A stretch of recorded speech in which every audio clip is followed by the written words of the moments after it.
Genevieve is a young woman on the cusp of becoming a queen, whose life is filled with love and warmth of family. However, on her journey to find her mate, she faces an unprecedented rejection. Her destined one, Heir, shockingly rejects her as his mate and Luna in public. What secrets lie behind this? Can Genevieve overcome this heartbreak and uncover deeper truths? Join our pack. Subscribe to start your adventure. A rejected Princess Genevieve. Happy birthday, Genevieve. My mom hugged me tightly. I hugged her back, but our moment was cut short when my father cleared his throat.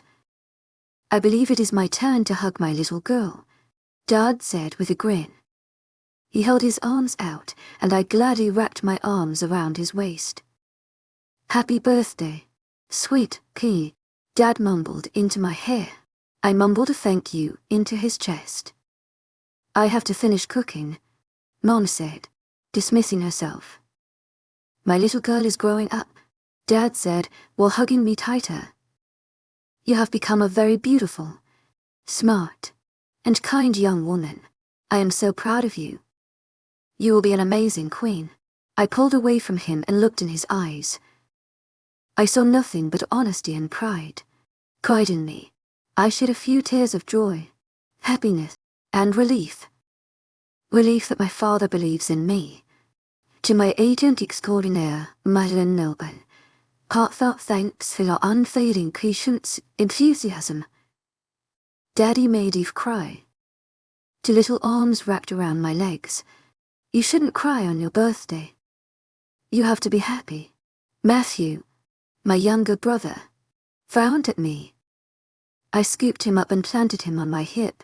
I am happy. I have happy tears, I told him. He stared at me with a look of disbelief on his face. I know what will make you happy. He motioned for me to move closer. I put my ear towards his face and he cupped my ear with his small hand. Mommy said not to tell you, but she making chocolate waffles for breakfast. And she got whipped cream, Matthew whispered. I put him back on the ground and ruffled his hair. I am very happy now, I exclaimed with a smile on my face. Matthew cheered and hugged my legs. To my agent extraordinaire, Madeleine Noble, heartfelt thanks for your unfailing patience, enthusiasm. Why don't you help Mommy set the table? Dad suggested. Matthew nodded and ran away to the kitchen. When Matthew was out of the room, my father turned to me. You and Ryan are leaving at dawn tomorrow, he informed me. I nodded in response and walked to the kitchen as he trailed behind me. Eve. I got you a special plate, Matthew exclaimed. He took my hand into both of his and pulled me to the dining table. He stopped in front of a chair and started pointing at the table. Mommy said that you made that plate when you were little. I looked at the plate and smiled at the memory. In 6th grade, my teacher told us to design our plate with something that defines who we are. No one understood what she meant, so the class ended up coloring their plate however they wanted to. But I drew a crown, the crown that would be my future, my mother's crown, the queen crown. It's always been my dream to be just like my mother, a strong queen. I remember that. You said that you couldn't wait to be a big girl, so you could wear your mother's crown, Dad said, peeking over my shoulder. You told me that I had to wait. 'Cause Daddy still needed his little princess. To my agent extraordinaire, Madeleine Noble, heartfelt thanks for your unfailing patience, enthusiasm. Remembering my father's exact words. Mommy, can we eat now? I'm hungry, Matthew pouted, cutting off our nostalgic moment. Dad chuckled and took a seat. I ruffled Matthew's hair. Come on, squirt. You can sit next to the birthday girl. His pout was replaced with a face, splitting grin. He quickly pulled out the chair next to mine and sat down. Chocolate waffles for the birthday girl, Mum said while walking to the kitchen. She held a platter filled with queer chocolate waffles. She put them in the center of the table and we all took a few waffles. "Eve, can you help me?" Matthew said, from next to me. "With what, buddy?" Not looking at him, but at the heavenly breakfast in front of me. My stomach growled, sensing the delicious meal. "I made a mess," Matthew said quietly. I turned and immediately burst into laughter. Whipped cream and cherries. There was a cherry floating inside of his juice and his whole plate was covered in whipped cream.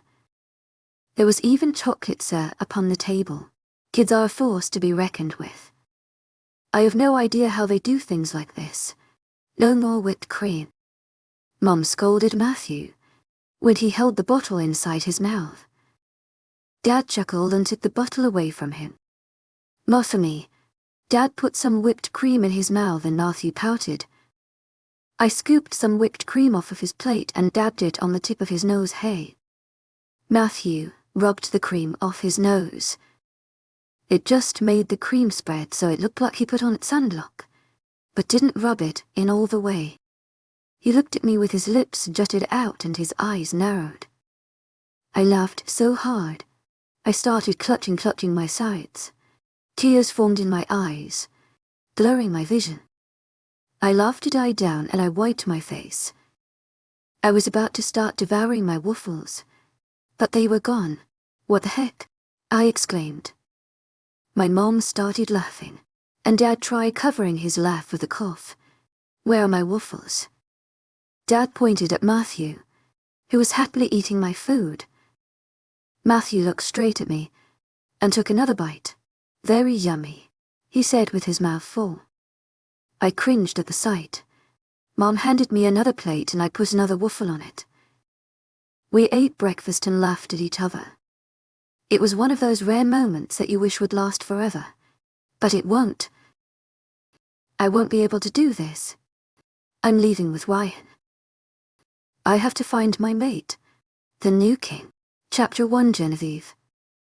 After breakfast, Mom and I cleaned the dishes. Matthew fell asleep and Dad was sorting out last-minute things for Ryan and I. Ryan is the alpha of our royal pack. He is by far the greatest leader and fighter. He is also really close to my family, which is why he is going with me. The plan is to travel around to find my mate. We will go to each pack, sniff around, literally. Apparently, I can smell my mate, and instantly know that it's him. It's weird to think about, but helpful. Ryan needed to meet up with other alphas anyway, so it kills two birds with one stone. Party time. Someone yelled. I heard the door close and footsteps started coming towards us. Mom and I were watching Criminal Minds in the living room. We both turned around and Ryan entered. "To my agent extraordinaire, Heir丨Royal, heartfelt thanks for your unfailing patience, enthusiasm," I exclaimed. I jumped off the couch to hug him. Ryan chuckled and hugged me back. "Well, I feel loved," a female voice said. I turned and saw Jordan, Ryan's mate. I pulled away from Ryan and gently hugged Jordan. "I'm not glass, you know," Jordan teased. I smiled as I moved away from her. "But you are very, very pregnant. To my agent extraordinaire, Heir丨Royal, heartfelt thanks for your unfailing patience, enthusiasm." Ryan and Mom chuckled while nodding in agreement. "Isn't she due in a few weeks?" Mom asked. Jordan nodded and patted her belly. "Have you thought of any names?" Jordan opened her mouth, but Ryan cut her off before she could speak. "His name is gonna be Ryan Jr.," he stated proudly. Jordan hit his arm. "For the last time." "How many times do we have to say it, so that it gets through your thick alpha skull?" Jordan said, exasperated. "What are you naming her?" I asked Jordan. Ryan glared at me, and I smiled innocently at him. "Well, this guy," she pointed at Ryan with her thumb, "wanted a Ryan Jr., so I compromised." "Eileen," she said with a smile. Mom squealed like a teenager. Ryan chuckled and kissed Jordan. I fake gagged. Gross. PDA. Covering my eyes. Everyone started laughing. I opened my eyes just as Dad entered the room. To a agent extraordinaire, Heir Noble. Heartfelt thanks for your unfailing patience, enthusiasm. They did the bro hug thing. Hello, Jordan, Dad said and kissed her cheek. Hello, David, Jordan said. Ryan needed to talk to you about alpha stuff, and I wanted to give you this. Jordan held up a small rectangular box. You didn't have to get me anything, I said and pulled her into a hug.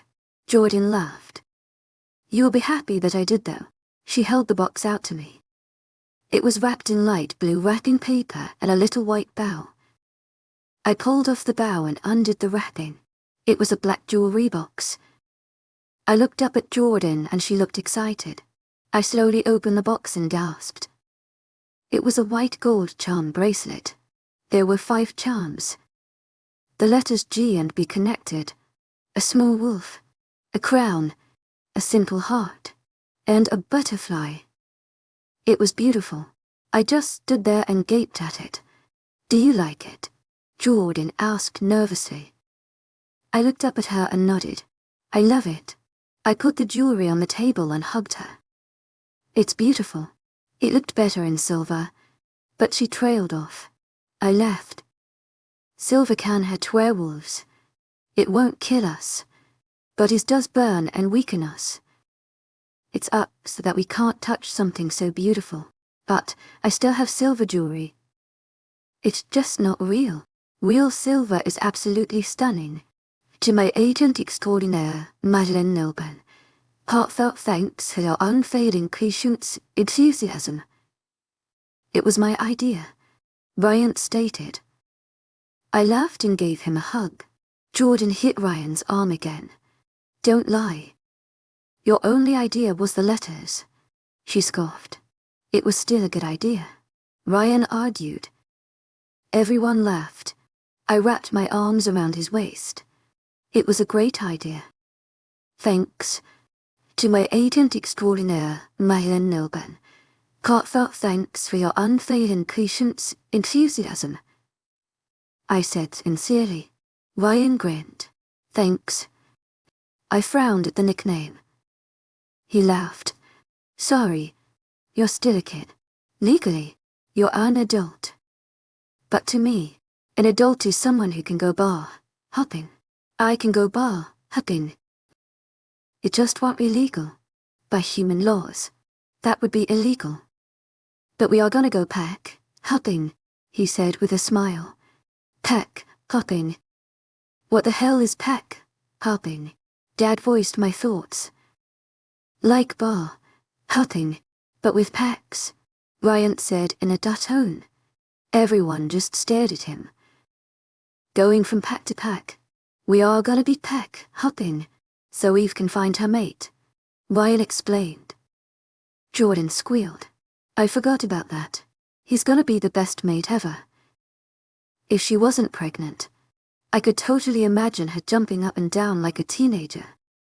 Even though they're a couple decades older than me, Ryan, Jordan, and my parents still act like young adults. Well, that's not offensive. Ryan pouted. Jordan kissed his cheek and he smiled. The power of the mate bond right there. They can instantly make you happy. It's a beautiful love. I'm gonna have a talk with him before anything happens. Ryan cracked his knuckles.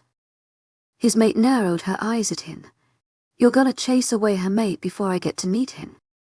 Jordan exclaimed. Ryan paled.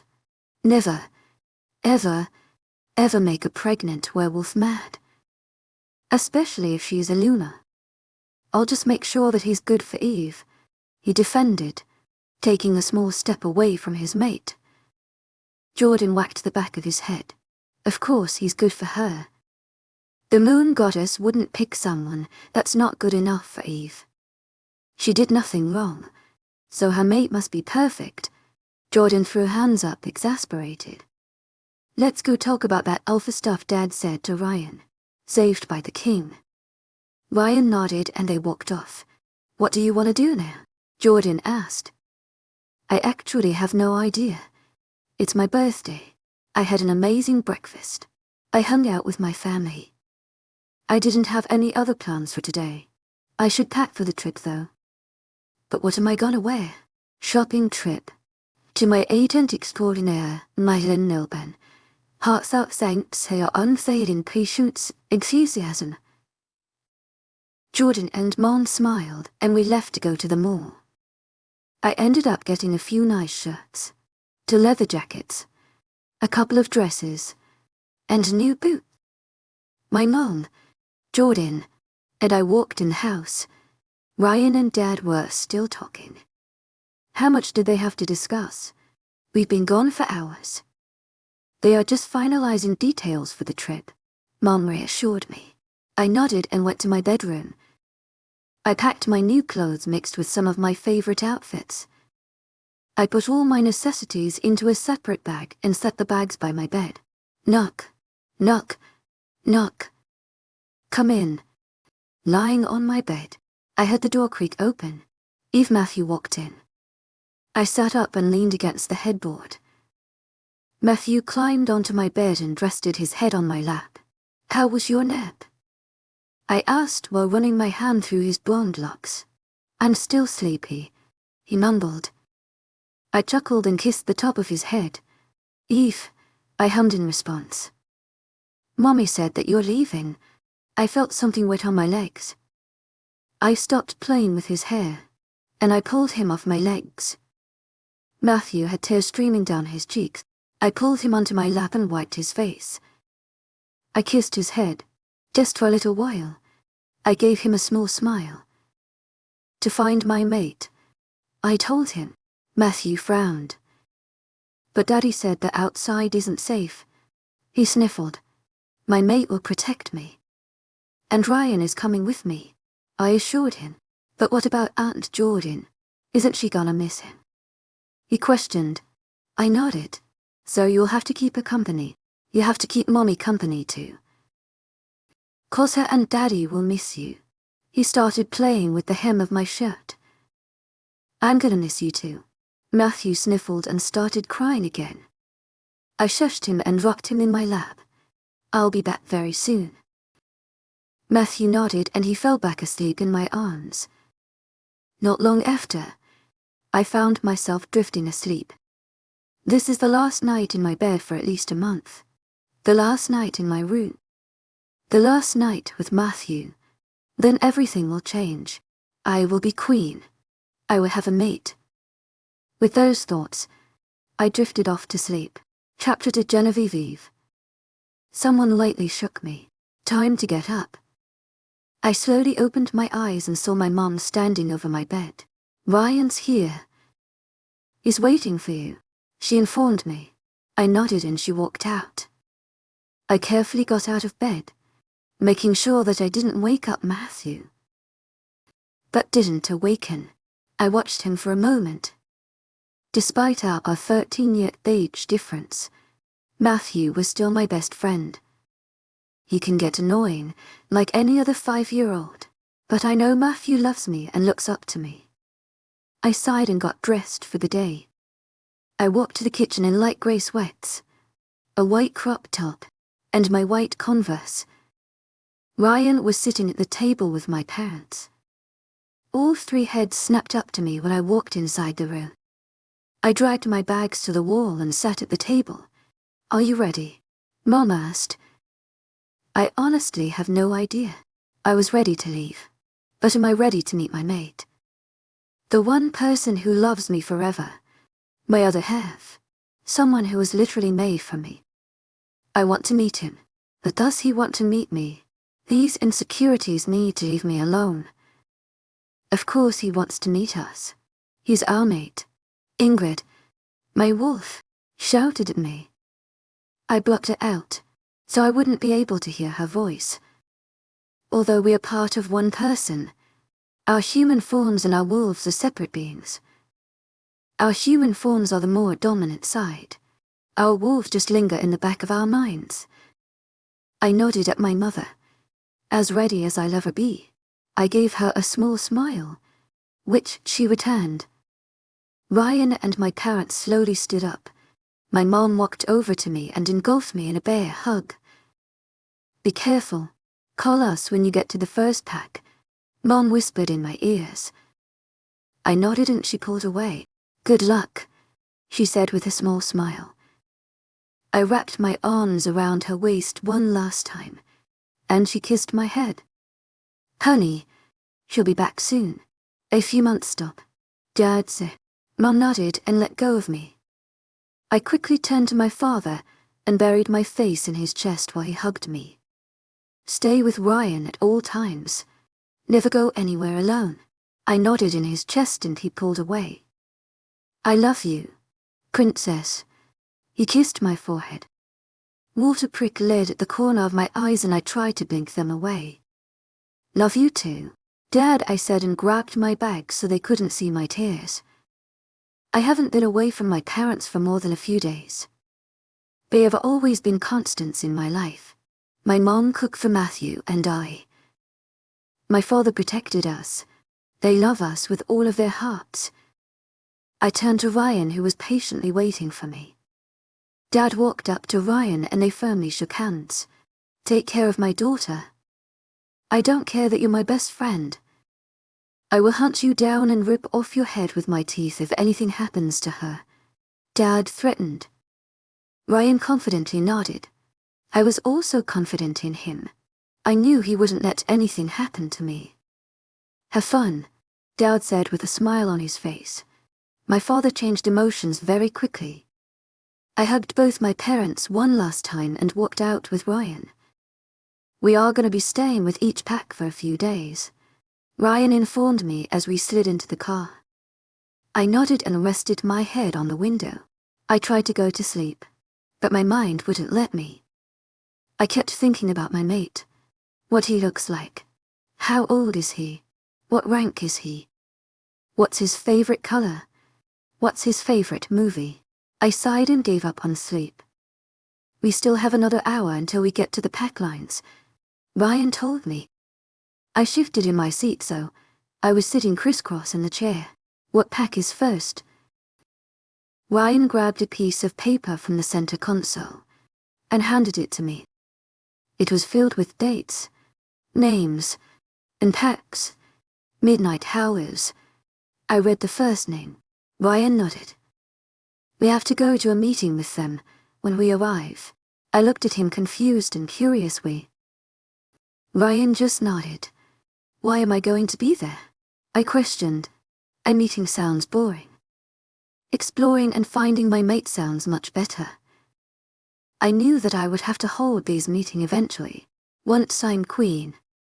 However, I couldn't stop myself from wanting to put my mate before that. It was a dream come true to finally meet your mate. I couldn't stop myself from avoiding losing more time with him. As the head alpha, I have to inform them about a new law. "But you're gonna be there because I don't want you alone." I nodded in understanding. "He has to protect me. What's the new law?"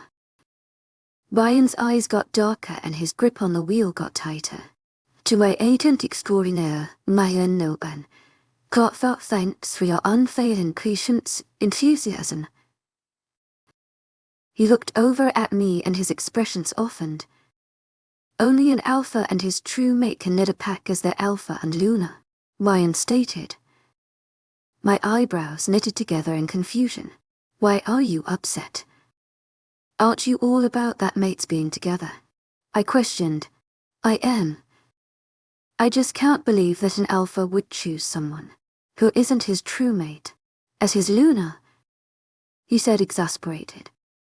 "If she was supposed to be a Luna, then the moon goddess would have chosen her to be his mate. It's not like his mate was unfit to be a Luna.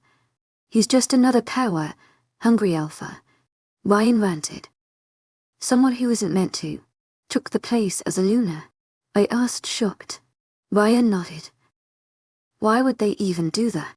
I threw my hands up and dropped them on my lap. "'Cause they wanted more power." Ryan's grip on the wheel got tighter, so his knuckles were turning white.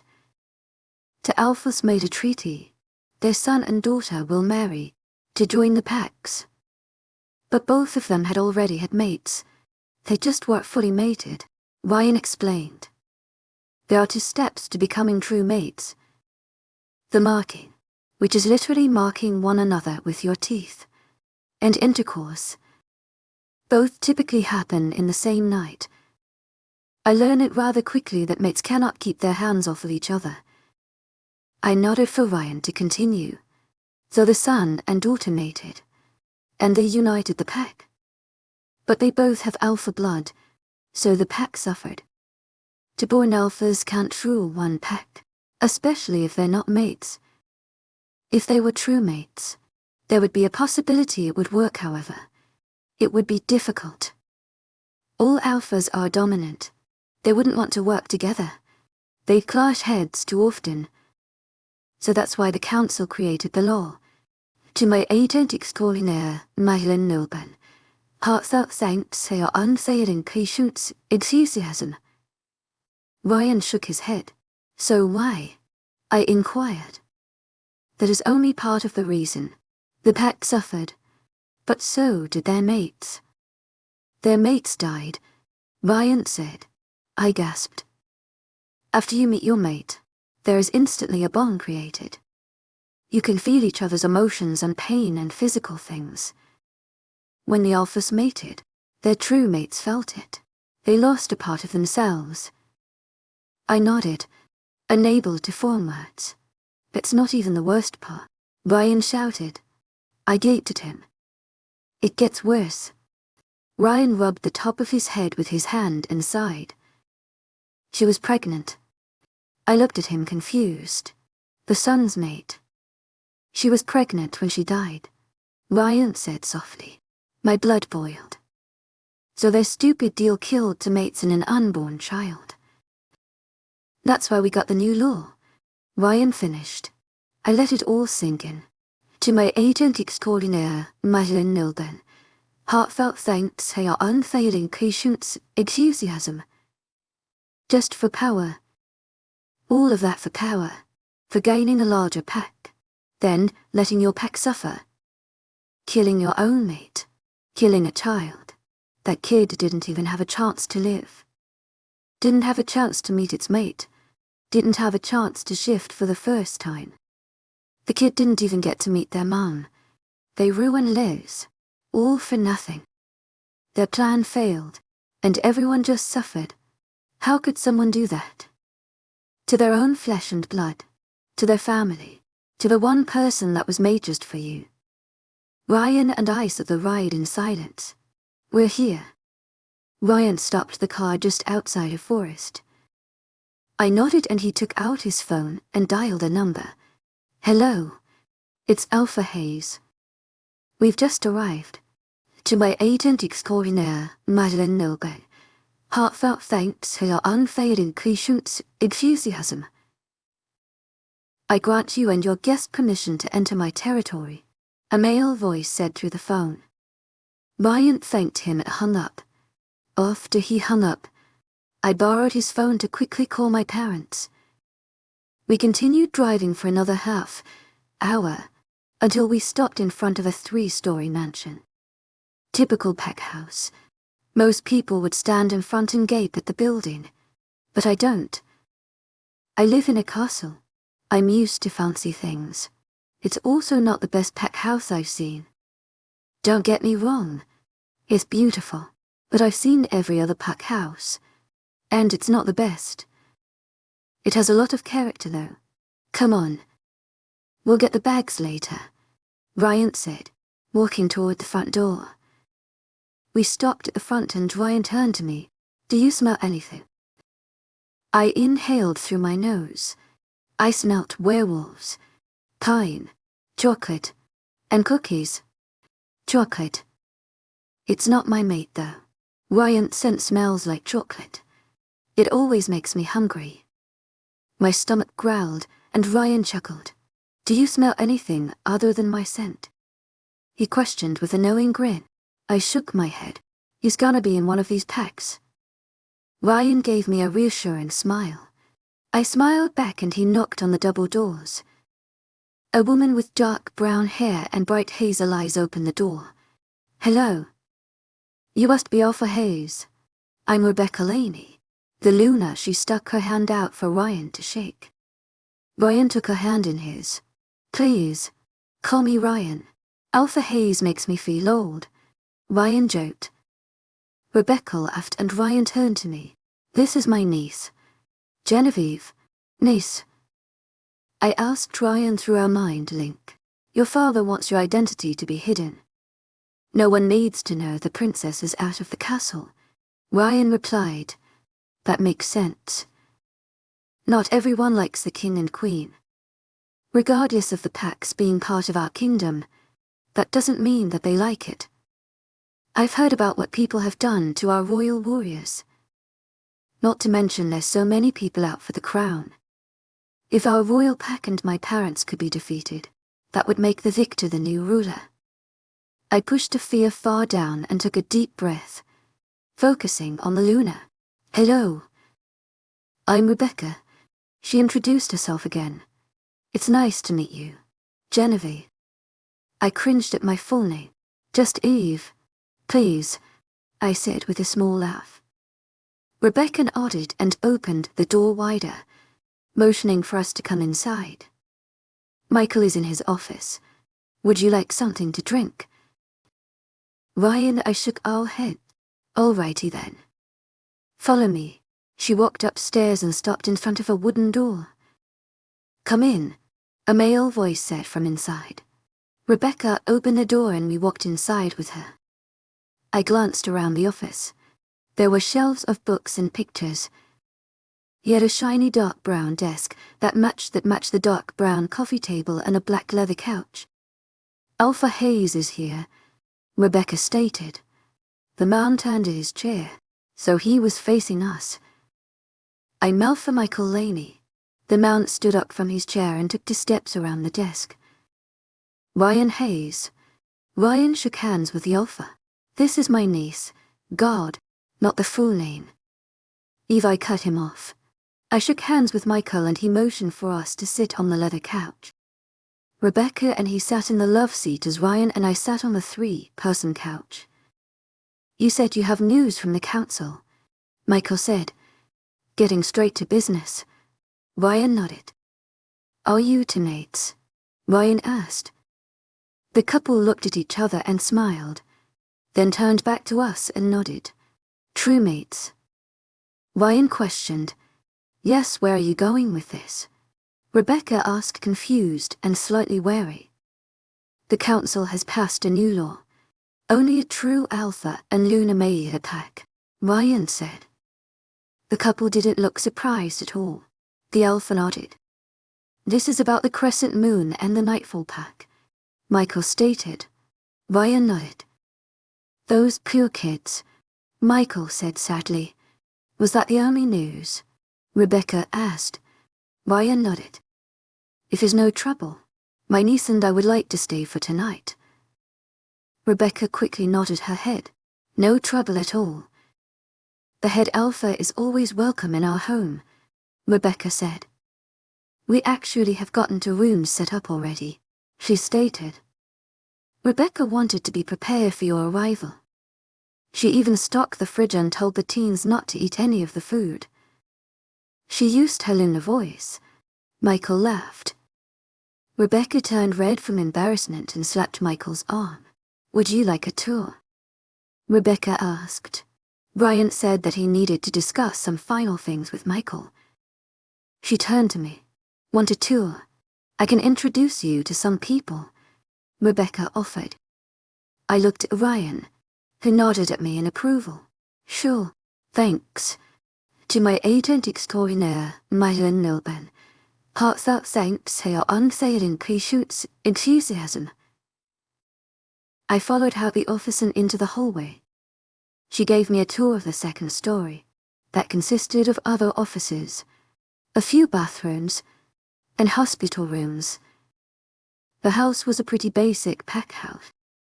There were rooms for teen girls, rooms for teen guys, rooms for mates, and there was a whole floor just for the Alpha, Beta, and Gamma families.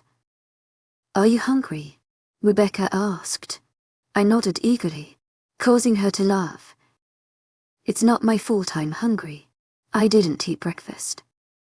"We can make some sandwiches," Rebecca said while we walked down the stairs. She led me into the kitchen where someone was making food. He looked to be around my age. He had dark-colored hair and his ABS were visible through his white shirt. Saying he was hot would be like saying sugar is just kind of sweet. The understatement of the world. He looked up and noticed Rebecca and I. He smiled at me, but paled when he saw his Luna. "Anthony Tyler Reynolds," Rebecca shouted. I awkwardly shifted from foot to foot. "What are you doing?" "Making a sandwich," he said in a dull tone. Rebecca walked to his side of the counter and smacked the back of his head.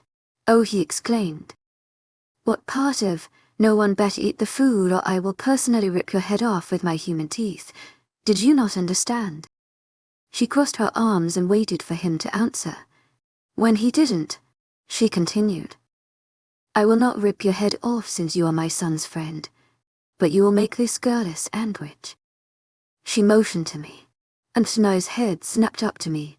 "Hey, I'm Anthony." "Ant for short," he winked at me. "Flirt much?" I looked at him questionably. "Ant like the bug." "He's most definitely not my mate. Don't want to be flirting with him." Rebecca chuckled. "No, it's cause he likes to bug the crap out of people." Ant and I stared at her while she laughed at her own joke. "Tough crowd," she mumbled, walking out the kitchen. "So that was weird," Ant stated while starting to make another sandwich. I sat on the stood by the kitchen island. "Is she always like that?" Ant chuckled and nodded. "Most of the time. She's kinda scary sometimes," he admitted. "So what's your name?" "Genevieve. E for short." I mocked his words. He smiled and handed me a plate with a sandwich. "No problem. Are you new?" I shook my head. "Just passing through," I stated vaguely. Ant's eyes went wide and he stared at me. "You're her, aren't you?" he asked with a smirk. I looked at him confused. "Who's her?" I questioned. "The princess." I put my hand over his mouth and he licked it. I shrieked and wiped my hand on his shirt. "Gross. Why would you lick someone's hand? Especially if you just met them." "So you are," he exclaimed. "Shut up," I scolded him. "To my agent extraordinaire, Marion Noble, thoughts out thanks her unfailing patience, enthusiasm. It's just that no one is supposed to know who I am." "How do you know?" Ant shrugged. "Word travels fast around packs." I gaped at him. "I'm in such big trouble and danger. And trouble. No one was supposed to know that I left the castle. What was the point in Ryan introducing me as his niece if people already know Eve?" Ryan's voice echoed through the kitchen. I couldn't say anything. I felt like I couldn't move. Like I was frozen, but watching everything happen around me. "She's in the kitchen," Ant yelled. Ryan walked into the kitchen and looked from me to Ant. His mouth was moving, but I couldn't hear him saying anything. Black dots started clouding my vision. Nothing mattered. People knew that I was out. People would be out to get me. It wasn't safe anymore. I would probably have to go back home, mateless. Ryan stood in front of me and gripped my shoulders. "Genevieve, what's wrong?" Concern was clear in his voice. I knew what was happening. I was going into shock over something that seemed so small. But I couldn't stop my thoughts from floating to what had happened to our royal warriors. I remembered playing outside, before Matthew was born. There were warriors standing guard, but were never needed. My mom was inside cooking. I just wanted to play. I was a kid. I remembered several men coming out of the tree line. One held a decapitated head. I remembered screeching at the top of my lungs. It was my first encounter with death. The warriors looking after me had sprinted to me. One grabbed me, hid my face in his shoulder, and told me not to look. I heard the other warriors shift as I was carried inside. I forced the memory out of my head, but I could only force 2 words out of my mouth. They know. Then darkness took over. Chapter 3, Genevieve. I slowly opened my eyes and a bright light blinded me. I groaned and threw my arm over my face. I heard shuffling, then Ryan's voice. "Eve, you Ray awake." "Doc," he exclaimed. His shouting made my head start pounding, causing me to grunt. I opened my eyes and saw Ian standing above me. There was a familiar-looking teenager sitting in the chair by the bed I was on and I looked around and noticed the familiar decor of a hospital room. There were more bed and chairs, a few curtains, and white walls. "Hello, Genevieve. I'm the pack doctor." A woman with black glasses walked into the room with her ginger hair in a messy bun. "Do you feel any pain?" she asked, white shining a small flashlight in my eyes. I shook my head, but winced when it pounded. I held my head in my hands. "My head," I groaned. "What's wrong with her head?" "She's in pain. Help her," Ryan shouted at the doctor. I knew my moment of shock was dramatic, but Ryan was acting like I was going to die.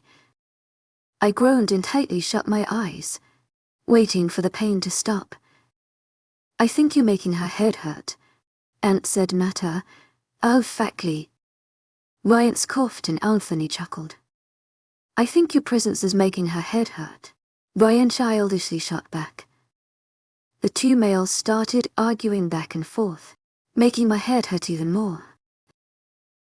Making everyone freeze. Everyone out.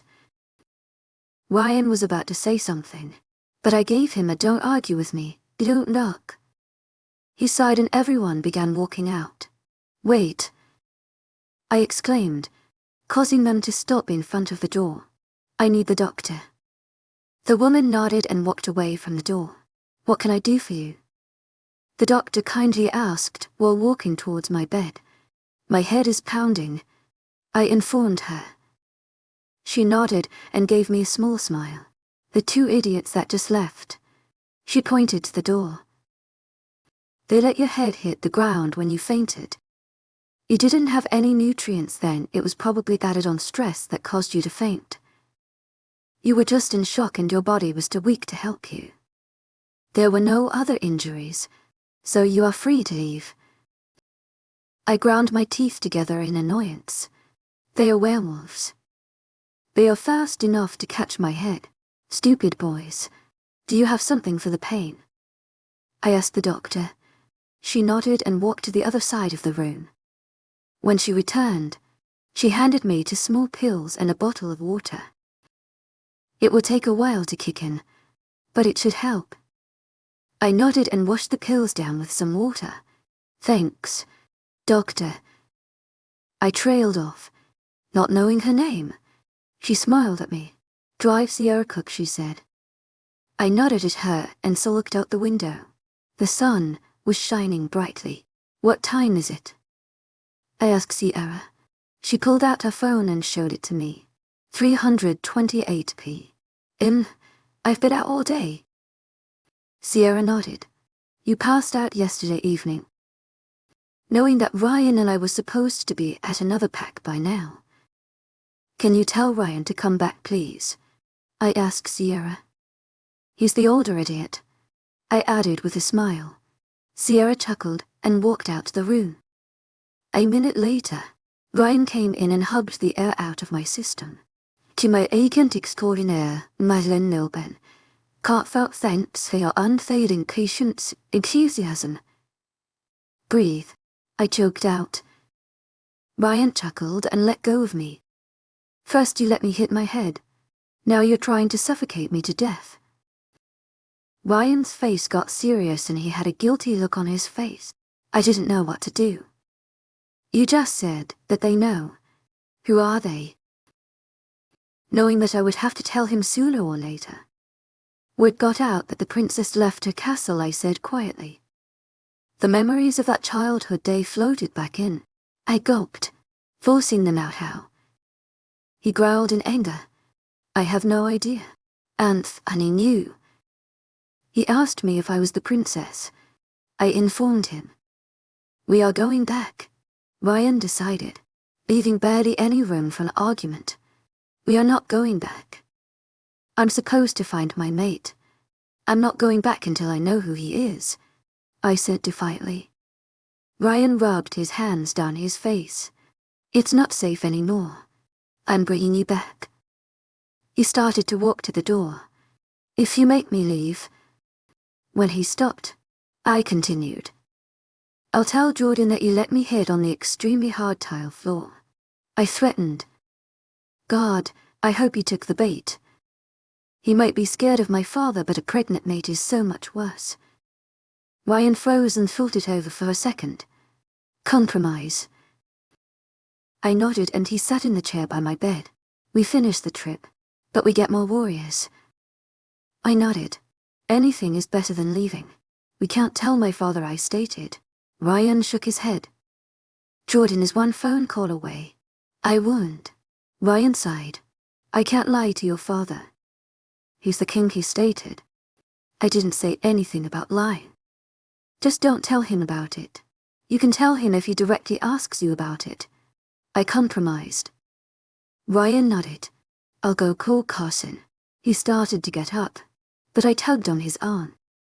I shook my head. You can't bring Carson over here. He's the beta. He needs to watch over the pack. You can't leave a pack without a beta or alpha. Especially if there is an extremely pregnant and angry Una. It's just not practical. Someone needs to be there. The pack needs stability, especially if word is out that I'm out. I'm a witness to the kingdom. It's a good opportunity to kidnap me or to go after the crown. To my agent extraordinaire, Madeleine Nogan, heartfelt thanks for your unfailing patience, enthusiasm. Ryan asked, Head warrior, he might be needed. He rubbed his bald head. Well, who then? Ryan asked. I thought over it for a moment. Sean. Ryan looked confused. Carson's son, I explained with a yawn. Ryan nodded and typed something on his phone.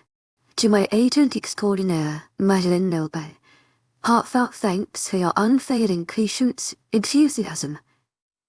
But there will be rules, Ryan stated. I nodded for him to continue. No going anywhere without Sean or me. Tell me about everything that happens, even if it is just hunch. Tell me. Is that all? Ryan nodded. When are we leaving? I asked after a few minutes of silence. Tomorrow morning. Sean should be here by then. I nodded and fell asleep. Chapter for Genevieve. Ryan woke me up at 4 a.m. I almost got 12 whole hours of sleep, but we needed to head to the next pack. Sean arrived around midnight. Ryan filled him in on all the talk about the princess, and Sean was glad to help the royal family. Babes, Sean shouted when I slid into the back seat of the car. Don't get the wrong idea. Sean and I aren't together or anything. We are just good friends. We grew up together.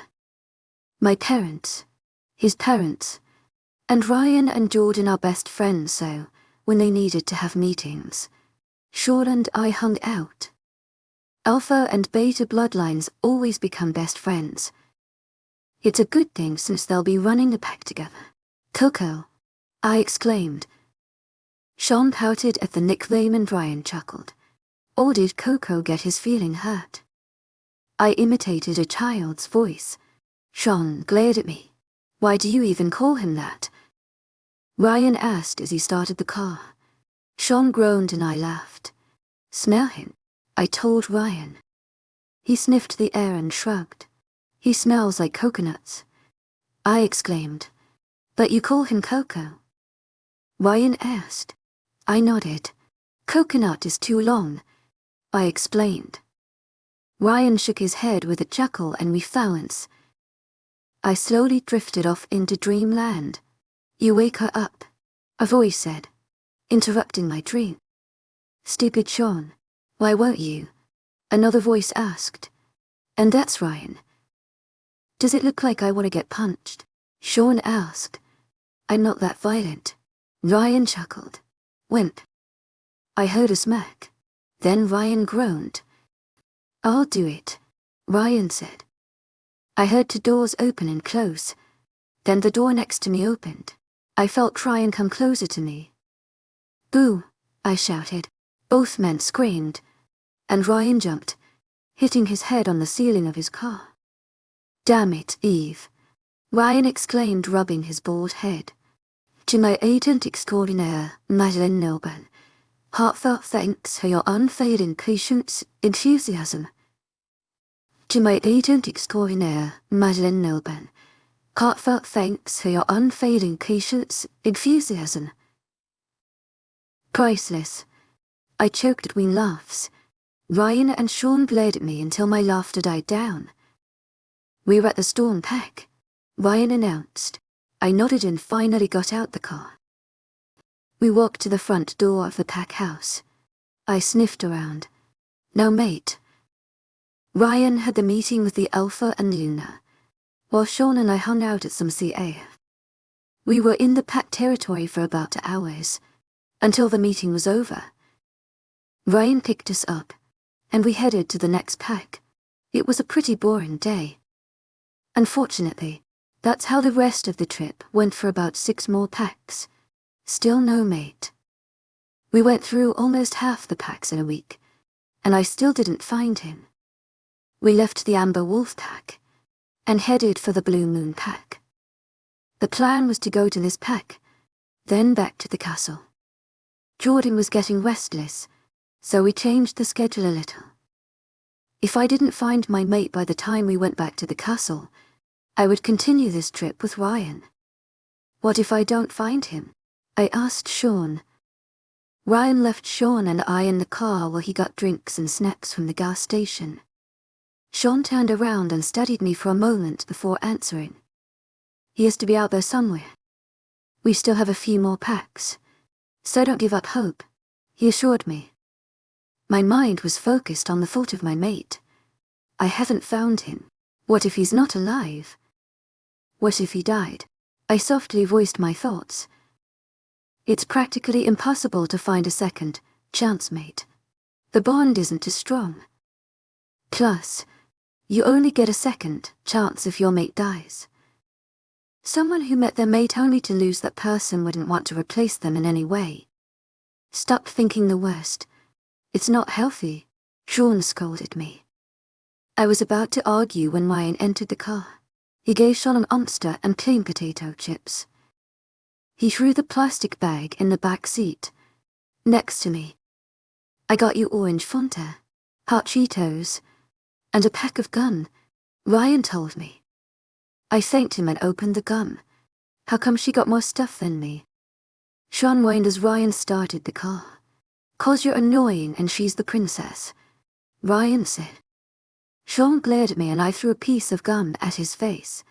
Thanks, babe, Sean exclaimed and popped the gum in his mouth. I laughed. This trip would be so boring if it was just Mr. Grumpy and I. I pointed a thumb at Ryan. He grunted and glared at me. I'm not grumpy, he muttered. Mr. Moody, Sean teased. I will throw you out of this car, Ryan threatened. He wasn't serious. He couldn't even act serious about it. Sean looked at me and smirked. I smiled and put my head in between the 2 front seats. If you throw him out, then I'll have to go with him since we're best friends and all. We got to stick together. And I don't think that Jordan would like you leaving me in the middle of nowhere, I said innocently. Ryan instantly paled. Mates have so much power over each other, even if they're alphas. But since Jordan is pregnant, you have to be very careful with her. Once, someone finished her croutons, and she trashed the whole kitchen. Then she cried. She bawled her eyes out. Ryan had no idea what to do. She told him to leave her alone, but when he started to leave, she threw a dining chair at him. It was one of the funniest things ever. You two suck. Ryan childishly pouted. Sean grinned. You swallow. Ryan slammed down on the brakes and we burst out laughing. Ryan glared at us before he started driving again.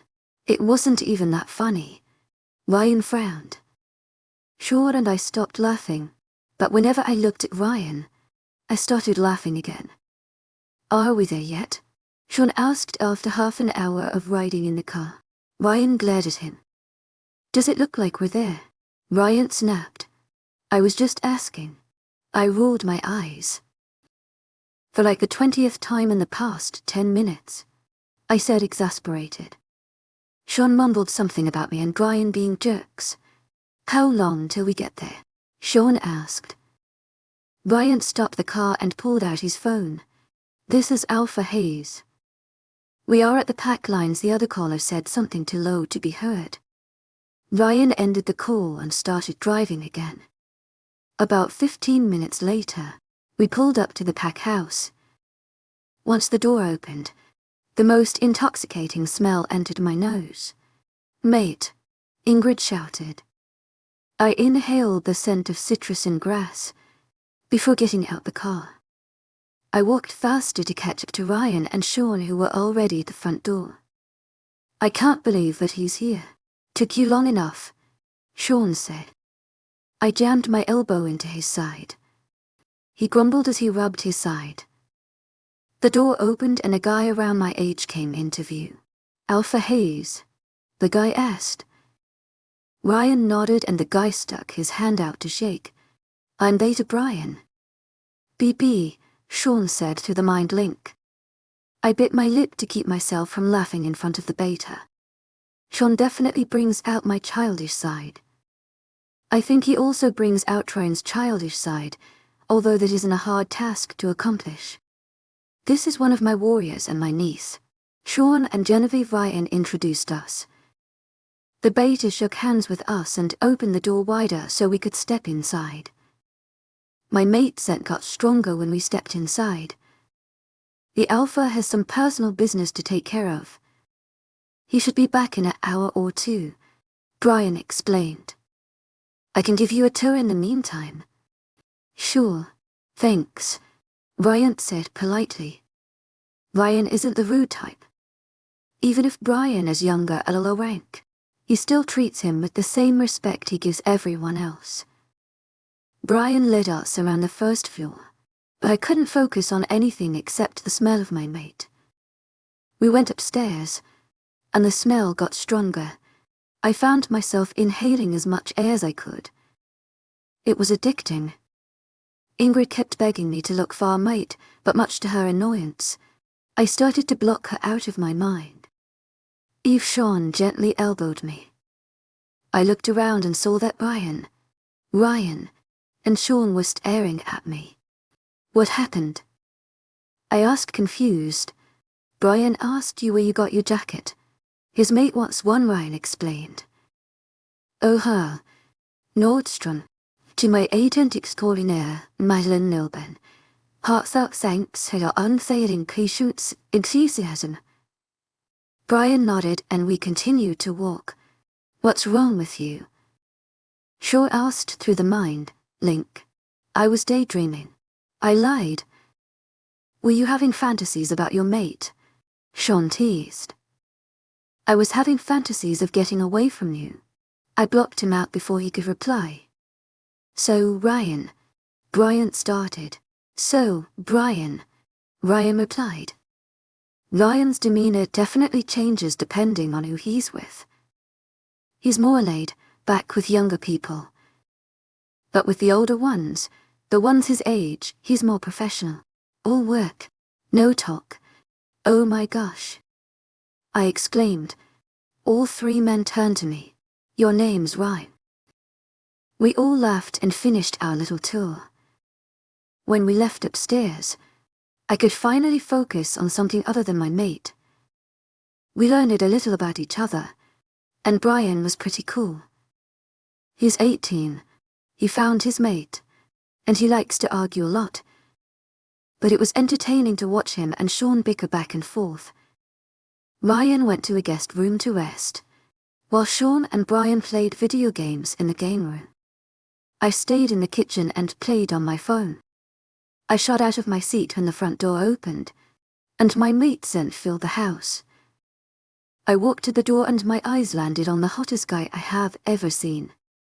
His dark hair was stylishly messy, and his tight black V-neck showed off his muscles. His blue eyes met mine and we stared at each other. Something flickered in his eyes before he started walking to me. I stayed glued to the ground until he was right in front of me. He towered over me and looked straight into my eyes. I thought he was gonna kiss me, but I couldn't be more wrong. I Alpha Asher Reed, reject you as my mate, and Luna he didn't think. He didn't show a spark of remorse. He just walked away. He didn't look back as he walked up the stairs. No, Ingrid whimpered. This physically hurt. Being rejected, the one person that is supposed to love me for eternity, rejected me. It felt like someone ripped my heart out, turned it inside out, and stabbed it 50 times with a knife. I couldn't hear Ingrid anymore. It was like she disappeared. Is this how mate rejection feels? It hurts more than anything in the whole world. I felt worthless. Nothing could compare to this pain. Like I just lost a part of me. I shut my eyes and reopened them countless times, wishing that this was some twisted dream. But it wasn't. My mate just rejected me. Chapter 5 Asher before the rejection. I can't believe you right now, Brian shouted. There's a girl who is destined to be with you, yet here you are, preparing to make another girl. Luna, to my agent extraordinaire, Moonlight Lovers, thanks her unfailing patience, enthusiasm. I knew that telling him about Wendy was a bad idea. But he's my beta. He needs to know. Well, I haven't found my mate, and the pack needs a Luna, I said calmly. Brian sat down on the leather couch in my office and rubbed his hand down his face. What are you gonna do when you find her? The ceremony is in 6 days. I doubt that I'll find her. I heard the front door slam, and Wendy's scent filled the house.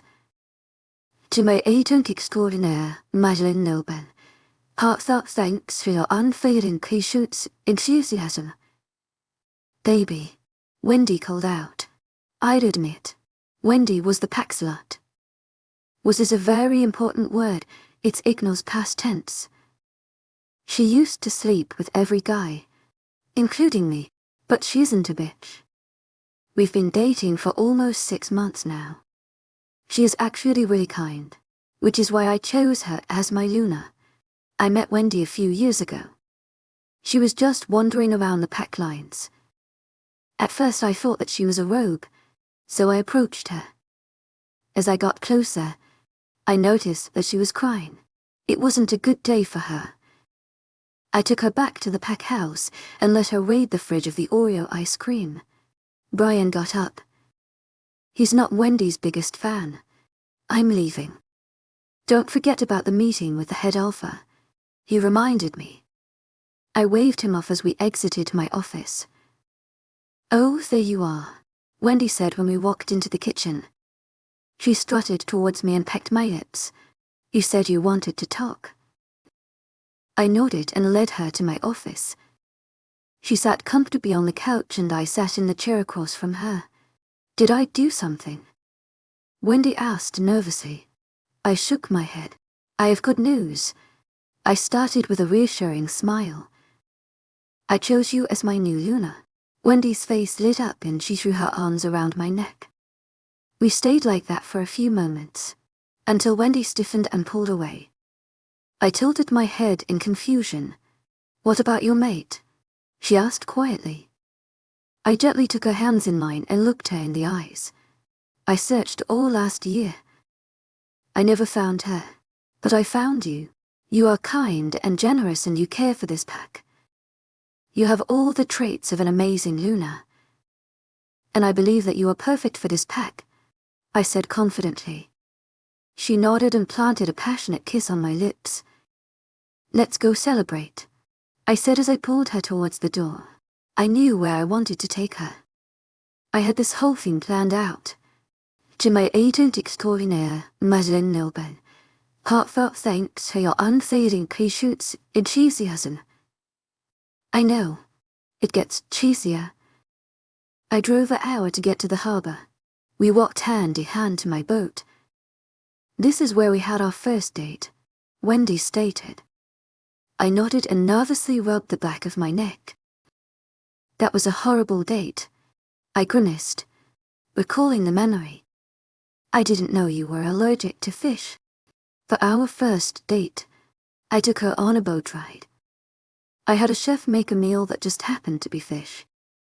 I didn't know, and when Wendy ate it, she had an allergic. And we were in the middle of the water. The battery in the boat also decided to die at that moment. It was just a disaster. Are we going for a ride? Wendy asked, excited. I nodded and she climbed onto the boat. I untied the boat and drove away from the harbor. When we were surrounded by nothing but water, I turned off the engine so it wouldn't die again. Wendy jumped in the ocean and floated to the surface. You coming? I nodded and took off my shirt. I jumped in, splashing her in the process. Jerk! She exclaimed while splashing me back. We had a water fight, until Bry and rudely ruined the moment. What the hell? He shouted in our mind, Link. What? I asked. Wendy looked at me and tilted her head in confusion. I held one finger up. She nodded and stopped splashing. Where the fuck are you? Brian yelled. This guy really knows how to cock block. I'm celebrating with Wendy, I stated slowly. What crawled up his arse and had babies? Damn it, Ash, he exclaimed. The head alpha is here. I was supposed to have that meeting. Something about a new rule involving alphas. They didn't give out that much information when the council announced that the head alpha would be coming. Oh shit, I'm coming back, I said and blocked him out to save me the lecture. I looked at Wendy, who was making small waves. Is everything okay? She asked me where she looked up. I gave her a sad smile. The head alpha is here. I forgot that I had a meeting. Well, I've already made a horrible first impression on this head alpha dude, so we gotta go, huh? She asked sadly. She always loved swimming. I swam closer to her and pressed my lips to hers. We can still celebrate after the meeting. To my agent extraordinaire, Moonlight Lovers, heartfelt thanks for your unfading patience, enthusiasm. She sighed and we got out the water. I started up the boat and headed back to the harbor. Chapter 6, Asher. Wendy and I got back to the harbor 20 minutes later. We rode the hour-long drive to her house in silence. I parked in front of her house and we both got out the car. I kissed her goodbye before she went inside. I sped home, knowing that the head alpha has been waiting for over an hour. Even at the speed I was going, I got to the pack house another hour later. I started walking to the front door, when the sweetest smell invaded my nose. Mate, David, my wolf, growled, my mate, in the pack house. I slowly walked to the front door and opened it. The scent was even stronger. It was like vanilla and lavender. I looked around for the owner of the scent. A girl walked out of the kitchen. She was stunning. She had shiny, blonde hair, a grey top with a belt. She wore black boots, black pants, and a black leather jacket. My eyes met hers, and I saw all of her emotions. Relief, happiness. I just wanted to wrap her in my arms and never let her go. But I couldn't. I had Wendy. She was set to be my Luna. I couldn't just cancel her Luna's ceremony. She was so excited to be Luna. I didn't want to be the cause of her despair. I blocked out Devon so he wouldn't be able to protest. This girl isn't good for us anyway. Her power is obvious. She probably has alpha blood. She'd make me leave my pack or she'd have to leave hers. I studied her for a moment. She looked confident. Too confident. We probably won't even be able to rule the pack together. We would just be in each other's way. I quickly convinced myself that me and her wouldn't work out. As much as it pained the wolf in me, I wiped my face of any emotion and walked up to her. I looked her in the eyes. I, Alpha Asherid, reject you as my mate in Luna. She looked like she was about to fall to her knees. I just broke her. Not being able to watch, I walked upstairs and into my bedroom. What the fuck is your problem? Gavin yelled at me when I unblocked him. She's not good for us. We already have Wendy. I told him. You don't even know her name. How do you know if she isn't good for us? She's an alpha. That brings complications. She would hurt Wendy if I accepted her. I explained my reasons. Gavin growled at me and stopped responding. I sighed in mind, linked Brian. I'm back. Where's Mr. Head Alpha? I asked. Alpha Ryan is in a guest room. He was exhausted. Don't bother him. Brian told me. I just want to get this over with. Well, if you were here earlier, this meeting would be done, he snapped. And with that, he blocked me out his mind. I laid in bed, thinking about my mate. Her wavy blonde hair, her beautiful light skin, her hypnotizing blue eyes. I told myself that she was already messing up my life. She would be too much of a distraction with her bright smile and sweet scent. After a while, I shook the thoughts out my head and headed over to Wendy's. She could distract me. When I got to her house, Wendy opened the door. Hey. I wasn't EXP, she was cut off and I crushed my lips on hers. I led her back into the house and closed the door with my foot. Wendy didn't question as I took us into her bedroom. I took off her clothes and threw them on the floor. Then all thoughts of my mate drifted away. I walked back into the pack house around 2 in the morning. My mate scent still filled the house. She's still here. I followed her scent upstairs. I stopped where the scent was its strongest, outside one of the guest rooms. I turned the knob, but it was locked. Why would she lock it? I strained my hearing and heard her soft snores and steady heartbeat. She's sleeping. Why is she here anyway? She should have left when I rejected her. What are you doing? Brian hit my arm, asked through the mind. Link, who's the alpha chick? I pointed at the door with my thumb. She's a guest, he answered vaguely. Stop being a creep and go to bed. I'm not really creeping if she's in my pack house. What about the meeting? I questioned. Do you want to wake up a man who has had less than 10 hours of sleep the past week? Brian raised an eyebrow. The sooner, the better. I rescheduled the meeting for tomorrow. I nodded and trudged down the hall, to my room. I plopped on the bed and instantly fell asleep. Brian woke me up around 7. He said that the head alpha wanted to have the meeting. I got out of bed and put on dark, colored jeans and a black shirt. I walked downstairs to the dining table. Brian was sitting at the table with a bald man, my mate. My mate was eating breakfast. I am sorry for keeping you waiting. I apologized to the alpha. Let's get started, shall we? I sat at the table. I looked at my mate, expecting her to leave. But she didn't even look up at me.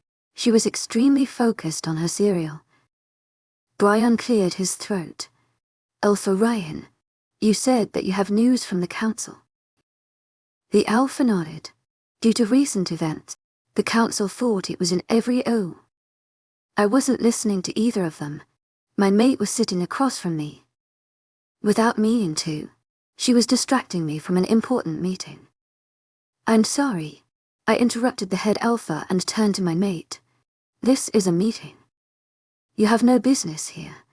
Brian stared at me wide-eyed. My mate looked up at me and gave me a look filled with disgust and hatred. Alpha Ryan growled. That is my niece you're talking to. She could be here. I'm making my second impression very bad. I swore under my breath. I'm Alpha Asher Reed. I introduced myself. My mate ignored me, but I knew I deserved it. Head Alpha's niece. She could kill me if she wanted to. I sighed and continued with the meeting. My apologies.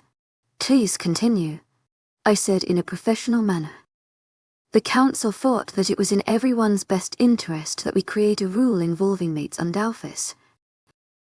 After recent events, involving the Crescent Moon and Nightfall Pack, the council passed a new law.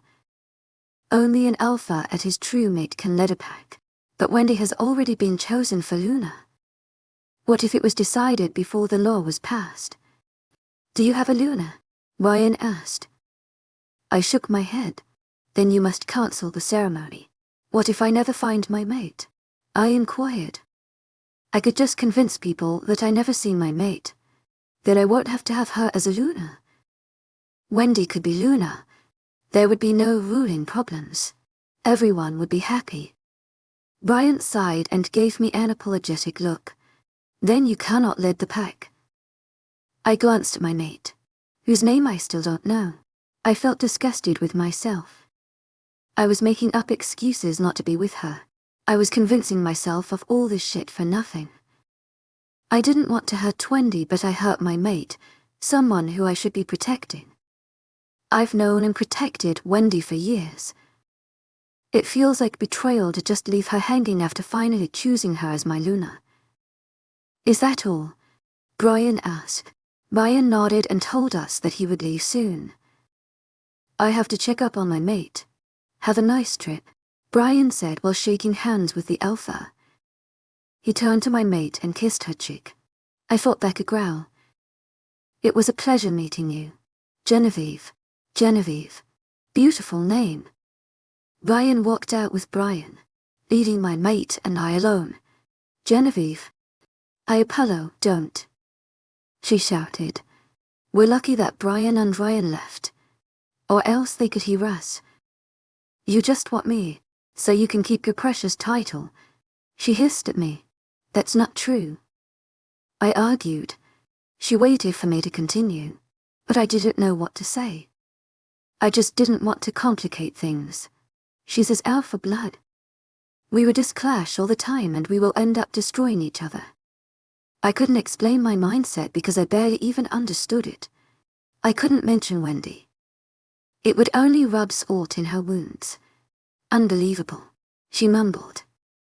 I opened my mouth to argue, but an unfamiliar male voice filled the house. Babe, I'm back. A male, about our age, came into the kitchen. He wasn't from my pack. He looked from me to Genevieve. Babe, Eve, he asked. Babe, he just called my mate babe. My mate smiled at him. Hi, Sean. She greeted him. They stared at each other, probably talking through the mind link. I narrowed my eyes at the guy. I could probably take him. I'm taller, and most likely stronger, but he's a beta him. Sean growled and pointed at me. Without hesitation, he walked up to me and punched me in the face. Don't let the story end. Subscribe to continue our Wolfpack legend.